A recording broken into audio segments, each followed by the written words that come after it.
जय सनातन धर्म की प्रिय सनातनियों, आप सभी का स्वागत है हमारे इस कार्यक्रम में।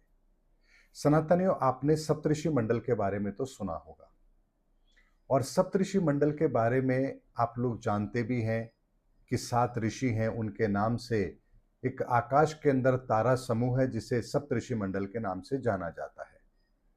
लेकिन सनातनियों, ये जानकारी आपकी अधूरी है और पूरी जानकारी आज मैं आपको इस वीडियो में जरूर दे रहा हूं। सनातनियों, सप्तऋषि मंडल का कॉन्सेप्ट आखिर है क्या, इसकी जरूरत क्या पड़ी और यहां 7 ऋषियों को ही क्यों शामिल किया गया और सातों ऋषि अलग अलग तरह की योग्यता रखते हैं। आखिर इसके पीछे का कॉन्सेप्ट क्या है।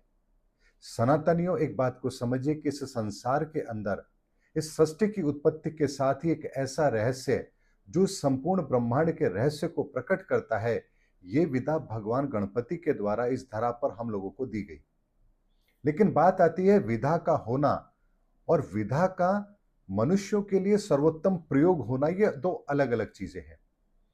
ऐसे में एक बात को समझिए, जैसे होता है एक भारत का कानून और एक होता है भारत के कानून को बेहतर तरीके से जान करके लोगों को न्याय दिलाने का काम करने वाला वकील वो सर्वश्रेष्ठ वकील होगा। ठीक इसी तरह से 7 ऋषियों का भी चयन होता है जो इस ब्रह्मांड के अंदर व्याप्त 7 ऊर्जाओं को बेहतर तरीके से समझ पा रहे हैं और उसको डिकोड कर पा रहे हैं। भगवान गणपति विशेष तौर पर उन्हें इस रहस्य को प्रकट करके दे रहे हैं और वो अपने अनुसंधान के द्वारा इस धरती पर उनका क्या प्रयोजन है, वो हम मनुष्य के लिए कैसे उपयोगी है, उसके द्वारा हम अपने जीवन में कष्टों का समाधान कैसे प्राप्त कर सकते हैं, इसी सब चीजों को सप्तऋषि मंडल ने हमारे सामने शास्त्रों के रूप में रखा, सिद्धांतों के रूप में रखा और इसे ही हम कहते हैं ज्योतिष सिद्धांत। यानी ज्योतिष के 3 प्रारूप आपको देखने को मिलेंगे, सिद्धांत, संहिता और होरा। यानी आखिर सिद्धांत है क्या।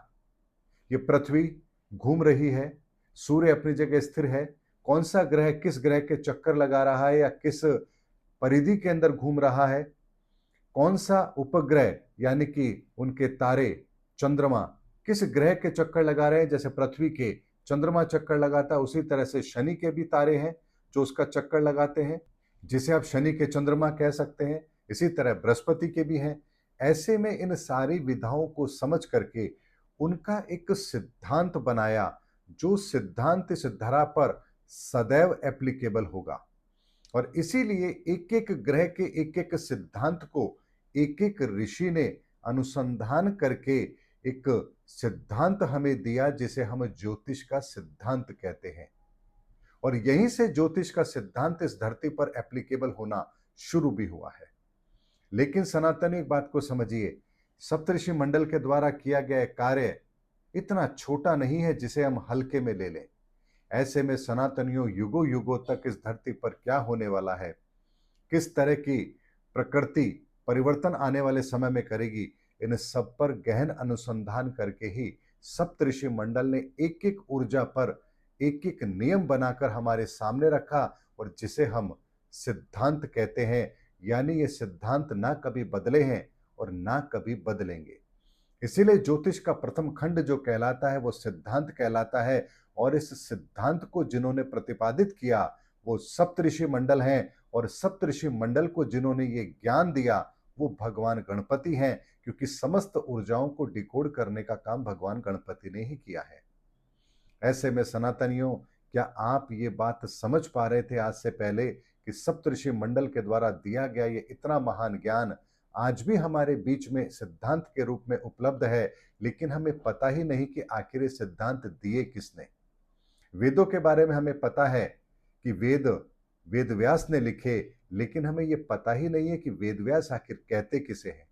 ऐसे में सनातनी और सप्तऋषि मंडल भी सातों ऋषियों का एक ऐसा समूह है जिन्होंने एक एक ग्रह पर एक एक ऊर्जा पर इतनी गहनता से अध्ययन किया है और आपस में कोऑर्डिनेशन बिठाकर किस ऊर्जा का किस ऊर्जा के साथ समावेश होने पर क्या प्रक्रिया होती है, इन सब को अच्छी तरह से परिभाषित करके सिद्धांत के रूप में हमारे जीवन में शामिल किया गया, ज्योतिष के सिद्धांत के रूप में, जिसके द्वारा ही आज हम तिथि वार इन सब की गणना करते हैं चाहे सूर्य ग्रहण हो या चंद्र ग्रहण हो या किसी भी तरह की तिथि हो, भद्रा हो, कोई शुभ मुहूर्त हो, भगवान राम के जन्म के समय का विवरण हो, हर चीज इन सप्तऋषि मंडल के उन सिद्धांतों के कारण से ही संभव है।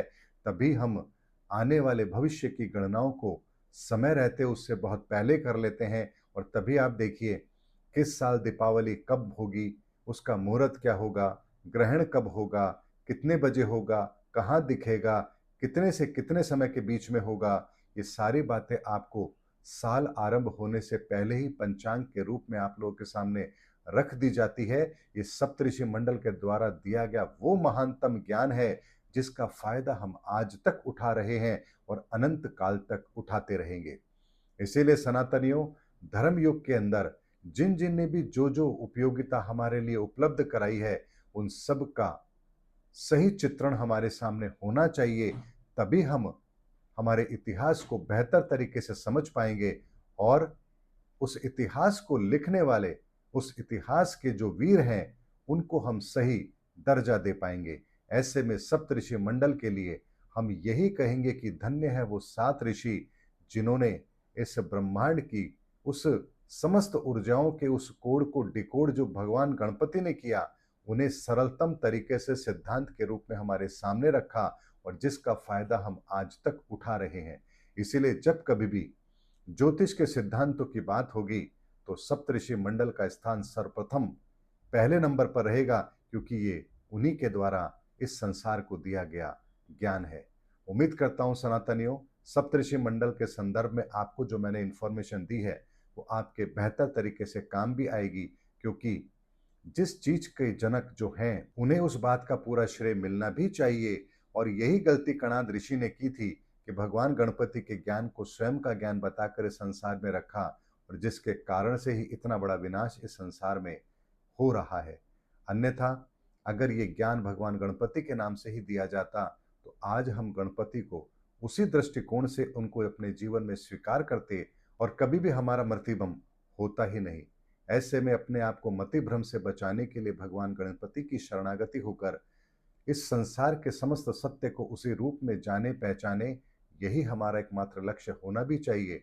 और यही प्रयास मैं आप लोगों के लिए कर भी रहा हूं, ताकि आपके सामने इतिहास का एक ऐसा सत्य चित्रण प्रस्तुत हो जो आपके लिए भी श्रेष्ठ है और इस संसार को इस ज्ञान का पता होना भी चाहिए।